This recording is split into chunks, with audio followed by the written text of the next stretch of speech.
27 kilometre വെറും 7 മിനിറ്റിനുള്ളിൽ പറന്നു കടക്കും. ഇന്ത്യയിൽ എയർ ടാക്സി സർവീസ് ഉടൻ. നമസ്കാരം.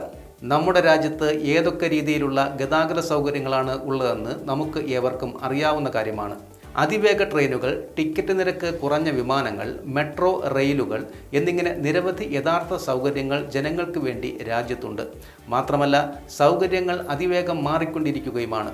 ഇപ്പോഴിതാ ഗതാഗത സൗകര്യങ്ങളുടെ കൂട്ടത്തിലേക്ക് ഒരു പുതുമുഖം കൂടി അവതരിച്ചിരിക്കുകയാണ്. എയർലൈൻ കമ്പനിയായ ഇൻഡിഗോയുടെ കീഴിലുള്ള ഇന്റർ ഗ്ലോബ് എന്റർപ്രൈസസ്, US കമ്പനിയായ ആർച്ചൽ ഏവിയേഷൻ എന്നിവർ 2026 ഇലക്ട്രിക് എയർ ടാക്സി സർവീസ് ഇന്ത്യയിൽ കൊണ്ടുവരും. ഡൽഹിയിലെ കൊണാട്ട് പ്ലേസിൽ നിന്ന് ഹരിയാനയിലെ ഗുരുഗ്രാമിലേക്ക് 7 മിനിറ്റിൽ യാത്ര ഇതോടെ സാധ്യമാകും. 2000 മുതൽ 3000 രൂപ വരെയായിരിക്കും നിരക്ക്. 27 കിലോമീറ്റർ വരുന്ന ഈ ദൂരം കാറിൽ പോകാൻ തിരക്കുള്ള സാഹചര്യത്തിൽ 1.5 മണിക്കൂർ വേണ്ടിവരും. ഡൽഹി കൂടാതെ മുംബൈയിലും ബംഗളൂരുവിലും ആദ്യഘട്ടത്തിൽ എയർ ടാക്സി സർവീസ് വരും.